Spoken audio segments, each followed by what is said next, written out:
সুন্দর পদক্ষেপ নিয়েছেন বিজেপির নেতারা, তাদের একটা স্যালুট দিই। আমি ধন্যবাদ জানাই বিজেপির কয়েকজন নেতা তাদের ভূমিকা নিয়ে। বিজেপি ক্ষমতায় আসার পরে চারিদিকে কিছু অরাজকতা তৈরি হয়েছিল। আসসালামু আলাইকুম। ভারতের দ্বিতীয় মুসলিম তীর্থভূমি ফুরফুরা দরবার শরীফ মুজাদ্দেদিয়া অনাথ ফাউন্ডেশনের তরফ থেকে জাতি ধর্ম বর্ণ নির্বিশেষে প্রত্যেকটা মানুষের কাছে আমি আবেদন রাখছি। আমি মুসলমানদের কাছে আবেদন রাখছি না, আমি হিন্দুদের কাছে, খ্রিস্টানদের কাছে, শিখদের কাছে আবেদন রাখছি না, আমি প্রত্যেকটা মানুষের কাছে আবেদন রাখছি।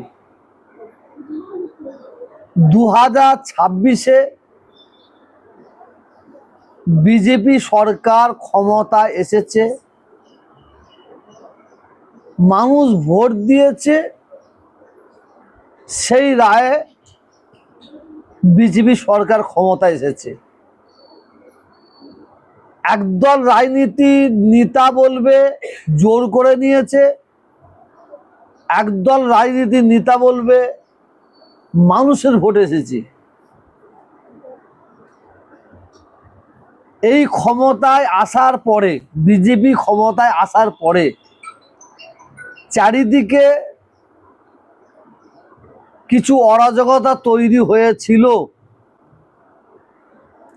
কিছু অসাধু মানুষ, অসৎ চরিত্রের মানুষ, তারা পথে নেমেছিল। তারা মানুষের ঘরদোর ভাঙতে আরম্ভ করেছিল এবং নিরহ মানুষের প্রতি অত্যাচার জুলুম করতে আরম্ভ করেছিল। আমি ধন্যবাদ জানাই বিজেপির কয়েকজন নেতা তাদের ভূমিকা নিয়ে। বাংলায় যে আগুন জ্বলার একটা চক্রান্ত চলছিল, সেখানে তাঁরা জল ও পানি ঢেলে দিয়েছে। শ্রমিক বাবু আছে, আরো সব নাম ভুলে গেলাম, হ্যাঁ, আরো সব অন্যান্য ব্যক্তি আছেন। আমি তাদের করে সালাম জানাই, আমি সাধুবাদ জানাই। মানুষের পরিচয় ওনারা দিয়েছেন। আমাদের মনে রাখতে হবে, একটা হিন্দু মায়ের কোল যদি খালি হয়, তার জন্য হিন্দু মা কষ্ট পাবে, তার স্ত্রী বিধবা হবে, তার বাচ্চারা অনাথ হবে, তাদের বাড়ির ছেলে মেয়েদের চোখের জল পড়বে, পানি পড়বে। এটা কোনো মানুষ দ্বারা এটা কাম্য নয়। একটা মুসলিমদের যদি ক্ষতি হয়, কোনো মুসলিম যদি মারা যায়, ঠিক তার পরিবারটা ততটাই ক্ষতি হবে। বাংলার শিক্ষিত হিন্দু, শিক্ষিত মুসলিম, যাদের পরিচয় হচ্ছে মানুষ, তারা কোনোদিনই চাইবে না বাংলার অশান্তির আগুন জ্বলুক। কিন্তু কিছু অসৎ চরিত্রের মানুষ, তারা ঘোলা জলে মাছ ধরতে বেরিয়ে পড়েছে। সেই যাতে ঘোলা জলে মাছ ধরতে না বেরোয়, তার জন্য সুন্দর পদক্ষেপ নিয়েছেন বিজেপির নেতারা, তাদের একটা স্যালুট দিই। আজকে বাংলার দিকে লক্ষ্য করলে আমি একজন মানুষ হিসাবে আমাকে লজ্জা লাগবে। উচ্চশিক্ষায় শিক্ষিত ছেলে মেয়েরা,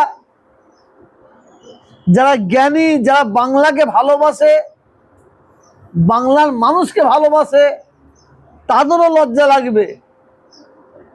আমি লক্ষ্য করে দেখছি চারিদিকে মুসলমান ভাইয়েরা তারাও একটা আতঙ্কের মধ্যে আছে, ঠিক ততটা আমার হিন্দু ভাইয়েরা তারাও আতঙ্কের মধ্যে আছে। আমরা হিন্দু মুসলিম আমরা কেউ আতঙ্কের মধ্যে থাকবো না। আমরা যেভাবে ছিলাম সেইভাবে আছি, সেইভাবে থাকবো। আমি প্রত্যেকের কাছে অনুরোধ করছি, করজোড়ে অনুরোধ করছি, প্রত্যেকটা ধর্মের মানুষ তারা ধর্মের কালচার করবে, ধর্মের কাজ করবে। কোনো ধর্মের প্রতি কেউ না আঘাত দেয়, এটা আমার আপনাদের কাছে আবেদন রইল।